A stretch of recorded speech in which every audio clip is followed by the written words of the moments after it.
Hello, welcome back to the channel. This is the chapter 1 of the Peter Principle, which is written by Dr. J.L. Peter and Raymond Hull.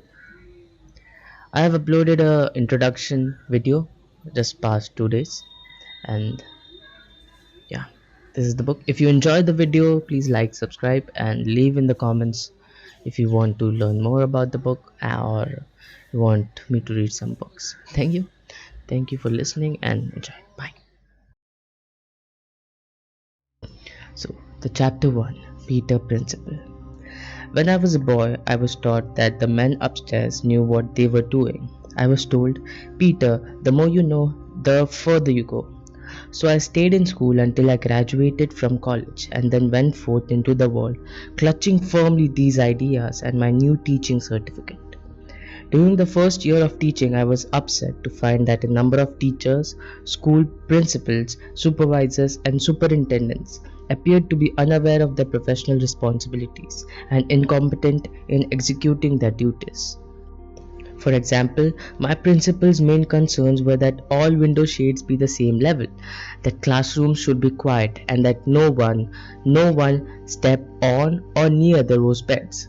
The superintendent's main concern was that no minority group, no matter how fanatical, should ever be offended, and that all official forms be submitted on time. The children's education appeared farthest from the administrator mind. At first I thought this was a special weakness of the school system in which I taught, so I applied for certification in another province. I filled out the special forms, enclosed the required documents, and compiled willingly with all the red tape. Several weeks later, came back my application and all the documents. No, there was nothing wrong with my credentials. The forms were correctly filled out. An official departmental stamp showed that they had been received in a good order, but an accompanying letter said, the new regulations require that such documents cannot be accepted by the Department of Education unless they have been registered at the post office to ensure safe delivery. Will you please remail the forms to the department, making sure to register them this time? I began to suspect that the local school system did not have a monopoly on incompetence. As I looked further afield, I saw that every organization contained a number of persons who could not do their job. A universal phenomenon. Occupational incompetence is everywhere. Have you noticed it? Probably we have all noticed it. We see indecisive politicians posing as resolute statesmen, and the authoritative source who blames his misinformation on situational imponderables. In our sophistication, we virtually shrug aside the immoral clerk, corrupt judge, incoherent attorney, author who cannot write, English teacher who cannot spell. At universities, we see proclamations authored by administrators whose own office communications are hopelessly muddled, and drowning lectures from inaudible or incomprehensible instructors.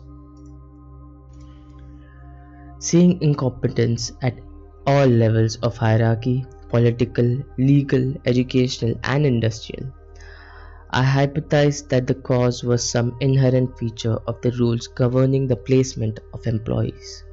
Thus began my serious study of ways in which employees move upward through a hierarchy, and of what happens to them after promotion. From my scientific data, hundreds of case histories were collected. Here are three typical examples.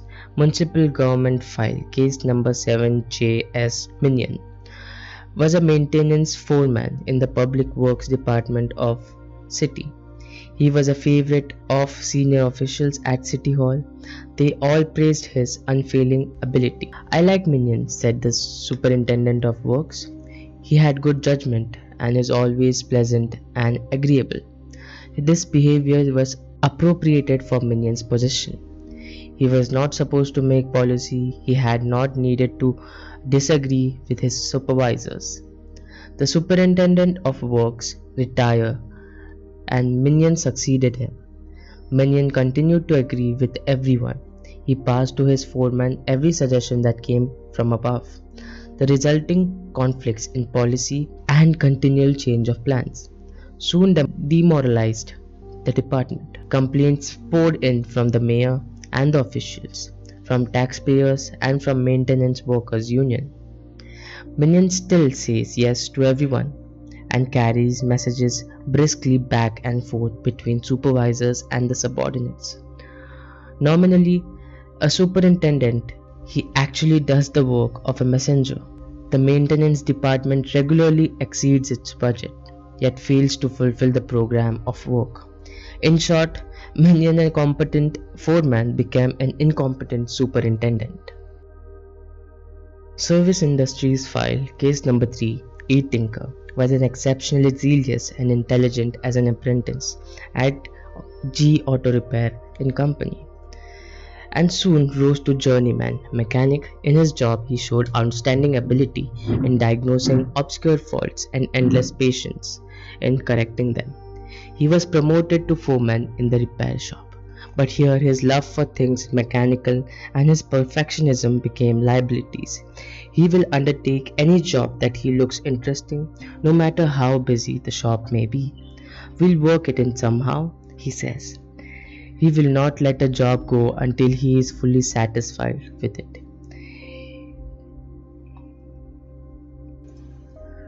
He interferes constantly. He is rarely to be found at his desk. He is usually up to his elbows in dismantled motor, and while the man who should be doing the work stands watching, other workmen sit around waiting to be assigned new tasks.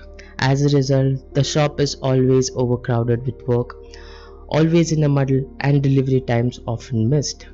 Tinker cannot understand that the average customer cares little about perfection. He wants the car back on time. He cannot understand that most of his men are less interested in motors than in the paychecks.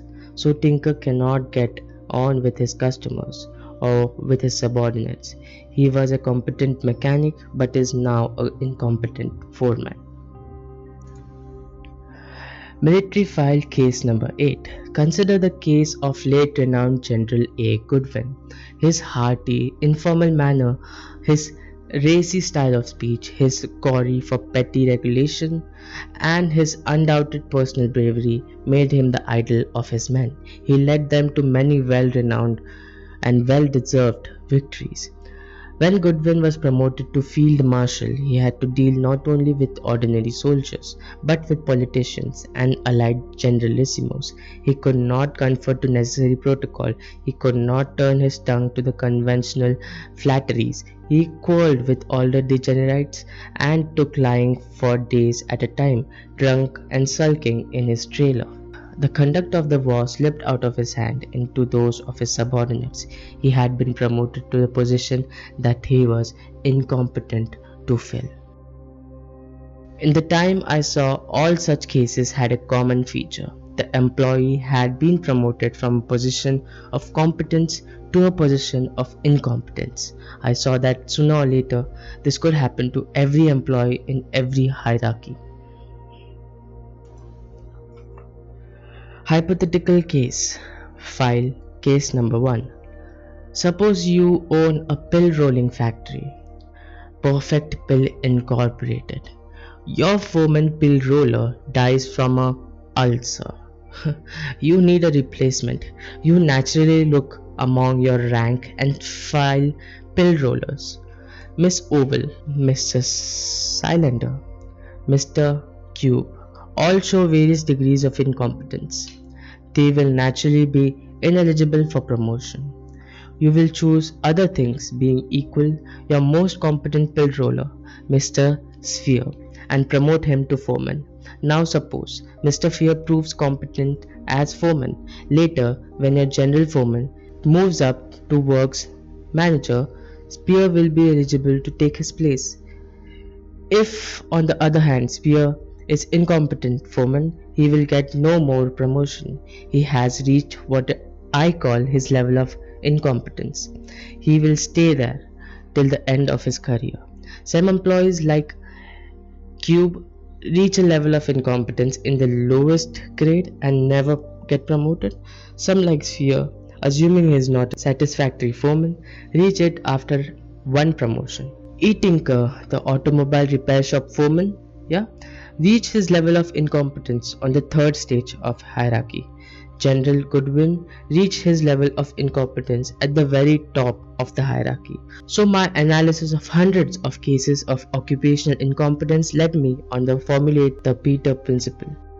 So the Peter Principle is, in a hierarchy, every employee tends to rise to his level of incompetence. A new science. Having formulated the principle, I discovered that I had inadvertently founded a new science, hierarchology, the study of hierarchies. The term hierarchy was originally used to describe the system of church government by priests graded into ranks. The contemporary meaning includes any organization whose members or employees are arranged in order of rank, grade, or a class. Hierarchology, although a relatively recent discipline, appears to have a great applicability to the fields of public and private administration. This means you. My principle is the key to understanding of all hierarchical systems and therefore to understanding of the whole structure of civilization. A new eccentrics try to avoid getting involved in with hierarchies, but everyone in the business industry, trade unionism, politics, government, and armed forces, religion, and education is so involved. All of them are controlled by the Peter Principle. Many of them, to be sure, may win a promotion or two, moving from one level of competence to a higher level of competence, but competence is the new position, qualifies them for still another promotion. For example, for each individual, for you, for me, the final promotion is a level of competence to a level of incompetence. So given enough time and assuming the existence of enough ranks in the hierarchy, each employee rises to and remains at the level of incompetence. Peter's collateral states, in time, every post tends to be occupied by an employee who is incompetent to carry out its duties. Who turns the wheels? You will rarely find, of course, a system in which every employee has reached his level of incompetence.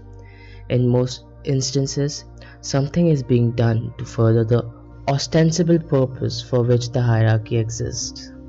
Work is accomplished by those employees who have not yet reached the level of incompetence. The phenomenon of persuasive sublimation, commonly referred to as being kicked upstairs, are not as the casual observer might think.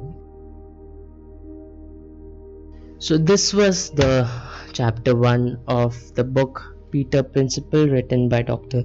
Lawrence J. Peter and Raymond Hull. This was a chapter 1 of the book, and if you like this video and if you're watching this, if you like this, please subscribe, please like it, and please comment what you like about it, and will you like me to keep going with this. Thank you for watching. I have started reading because I feel that it is calming. It calms my mind, and I plan to keep doing this no matter what response I get from YouTube or whatever. If you're watching this, I appreciate you, I thank you, and please like this video, please subscribe. Thank you. Enjoy. Bye.